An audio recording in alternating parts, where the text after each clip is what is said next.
2021년 4월 19일 월요일 출애굽기 7장 1절로 13절 말씀.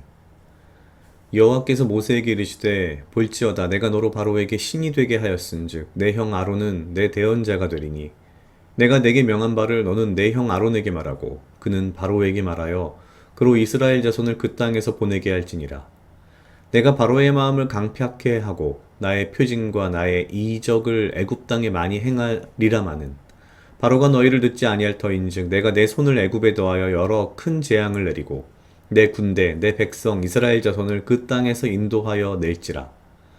내가 내 손을 애굽 위에 펴서 이스라엘 자손을 그 땅에서 인도하여 낼 때에야 애굽 사람이 나를 여호와인 줄 알리라 하시매 모세와 아론이 여호와께서 자기들에게 명하신 대로 곧 그대로 행하였더라. 그들이 바로에게 말할 때에 모세는 80세이었고 아론은 83세이었더라. 여호와께서 모세와 아론에게 일러 가라사대 바로가 너희에게 이르기를 너희는 이적을 보이라 하거든 너는 아론에게 명하기를 너의 지팡이를 가져 바로 앞에 던지라 하라. 그것이 뱀이 되리라.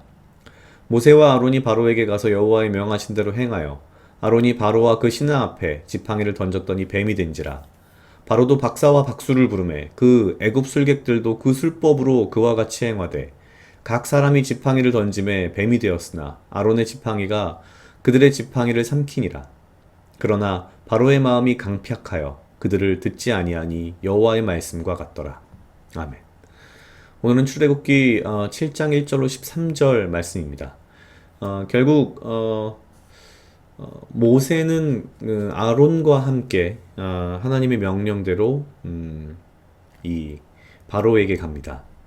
우리가 알다시피 바로 앞에서 지팡이를 던져서 뱀을 만들고 이것을 똑같이 바로의 박사와 술객, 박수라는 사람들이 흉내를 냅니다. 그런데 그들의 뱀은 결국 이 아론이 던진 지팡이의 그 뱀에 의해서 다 삼켜지게 되는 그런 이야기가 등장합니다. 여전히 궁금할 수도 있고 이해할 수 없을 것 같은 부분이 바로 이 강팍해 한다는 부분입니다. 하나님께서는 분명하게 말씀하시기를 7장 3절 내가 바로의 마음을 강팍해 하고 나의 표징과 나의 이적을 애굽 땅에 많이 행하리라마는 4절 바로가 너희를 듣지 아니할 터인즉 하나님께서 그냥 바로의 마음을 바로 바꾸어 놓으셔서 이스라엘 백성을 그냥 출애굽하게 하셨다면 어땠을까? 물론 가정입니다만 아마 그랬다면 이스라엘 백성들은 그들의 출애굽을 하나님의 전적인 은혜다, 하나님께서 하신 것이다 라는 것을 전혀 이해하지 못했을 것이라고 생각이 듭니다. 오히려 거꾸로 애굽의 왕 바로를 찬양했을지도 모를 일이죠. 우리가 이 이후에 볼 이스라엘 백성들의 모습은 그러니까요. 그런데 왜 이렇게 일부러 어떻게 보면 하나님께서 바로의 마음을 강팍해 하시면서까지 그래서 쉽게 애굽에서 나가지 않게 하는 상황을 이루셨는가에 대한 설명이 바로 4절 이 후반부에 있습니다. 내가 내 손을 애굽에 다하여 여러 큰 재앙을 내리고 내 군대 내 백성 이스라엘 자손을 그 땅에서 인도하여 낼지라. 내가 5절입니다. 내 손을 애굽 위에 펴서 이스라엘 자손을 그 땅에서 인도하여 낼 때에야 애굽 사람이 나를 여호와인 줄 알리라 하시매. 하나님께서는 단순히 이스라엘 백성을 이집트에서 나오게 하는 것뿐만 아니라 사실은 그 과정을 통해서 애굽 사람, 여긴 애굽 사람이라고 되어 있습니다만 결국 세상 모든 사람들이 내가 여호와인 줄을 알게 되게 하기 위해서 나는 이렇게 한다라는 말씀을 분명히 하시는 거죠. 모든 것이 하나님의 계획 아래 있는 겁니다. 4절과 5절은 그런 면에서 굉장히 참 어딘지 모르게 은혜가 되는 말씀입니다. 특히 하나님께서 이렇게 말씀하십니다. 내 군대 내 백성 이스라엘 자손을 그 땅에서 인도하여 낼지라. 애굽 사람이 나를 여호와인 줄 알리라. 사실 생각해보면 참 멋진 일인 것 같습니다. 제가 가끔 혼자서 하는 상상 중에 하나인데요. 이렇게 뭐랄까요? 제가 어딘가에 이렇게 광야 같은 곳에 서 있으면 뭔가 나는 되게 뭐 외롭고 뭔가 고난이 있고 힘든 것 같은 느낌인데 내 등 뒤에 정말 크신 분이 나는 그분의 그림자조차도 그게 그분의 그림자인지 알 수 없을 정도의 큰 분이 내 등 뒤에 계신 그런 상상을 많이 합니다. 오늘 하나님께서는 이스라엘 백성에 대해서 그런 모습을 보여주시는 것 같습니다. 내 군대, 내 백성 이스라엘 자손을 그 땅에서 인도하여 낼지라. 매우 강력한 어떤 하나님의 의지를 보여주시는 거죠. 그리고 이스라엘 자손을 그 땅에서 인도하여 낼 때야 비로소 애굽 사람이 나를 여호와인 줄 알리라. 이스라엘 백성 입장에서는 어떻게 보면 그런 거죠. 보아라, 내 등 뒤에 계신 분이 누구신지. 애굽 사람들에게 막 뭐랄까요? 자랑하고 자랑이란 말이 좀 부족한데요. 뭔가 만천하에 내 등 뒤에 계신 분이 이런 분이시다. 마치 이런 느낌을 주는 그런 말씀인 것 같습니다. 물론 앞에서부터 계속 보고 있지만 바로의 마음이 강팍해지는 그런 문제로 인해서 이스라엘 백성들은 출애굽을 하기 전까지 어려운 시기, 힘든 시기를, 고난의 시기를 보냅니다. 분명히 어려운 시기가 있죠. 그런데 하나님께서는 그 모든 것이 하나님의 약속의 일부라는 것을 알려주십니다.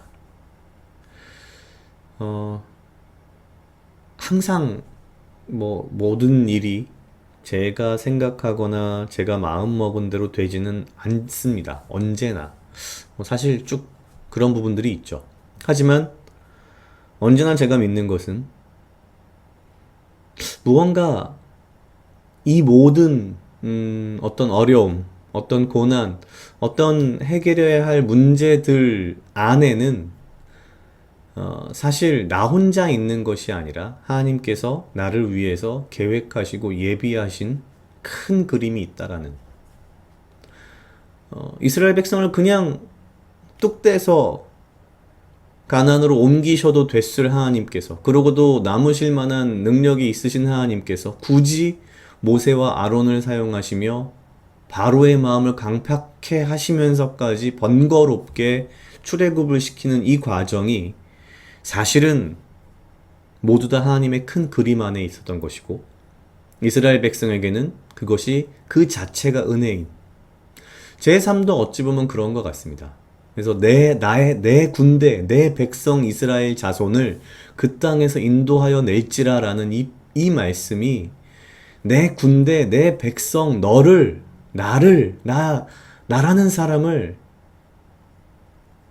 이 고난에서, 이 어려움에서, 이 문제에서 인도하여 내겠다라는 하나님의 약속과 같은 그런 느낌을 주는 그런 말씀의 어떤 약속을 받는 것 같은 그런 생각이 들어서 오늘은 이 출애굽기 7장 4절의 후반부가 너무나도 마음에 좀 와 닿았던 것 같습니다.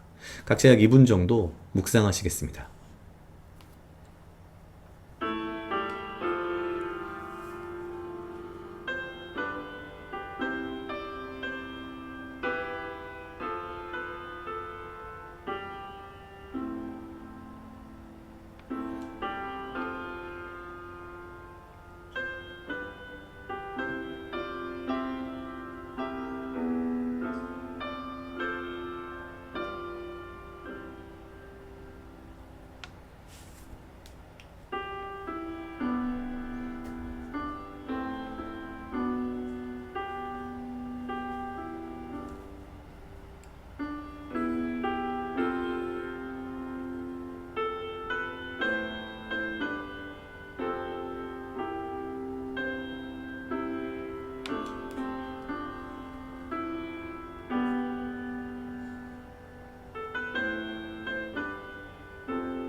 다 같이 기도하시겠습니다. 하나님 아버지 감사합니다. 주여 이 하루도 나와 동행하여 주시옵소서. 주님 나로 하여금 사랑하게 하시옵소서. 아버지여 나를 헤아려 하는 그 어떠한 무리들로부터 나를 지키고 보호하여 주시며 내가 오직 주님 주시는 지혜와 명철로 이 하루를 살아가고 나에게 필요한 건강과 육체적 강건함을 허락하여 주시옵소서. 주님 나를 향하여서 나 같은 이 보잘것없는 사람을 향하여서 내 백성이며 내 군대라고 말씀하시는 그리고 내가 기필코 너를 그 땅에서 구원하여 내리라라는 약속을 하시는 주의 말씀이 나에게 큰 힘이 되며 위로가 됩니다. 주여 나를 그저 죄 가운데 어려움 가운데에 고난 가운데 그대로 두지 마시고 주의 강력한 손길로 나를 구원하시며 내가 이 세상에 모든 사람들이 나로 인하여서 하나님을 알게 되며 내가 하나님을 자랑할 수 있는 그러한 삶을 살 수 있도록 주여 인도하여 주시옵소서. 감사합니다. 이 모든 말씀 예수님 이름으로 기도드렸습니다. 아멘.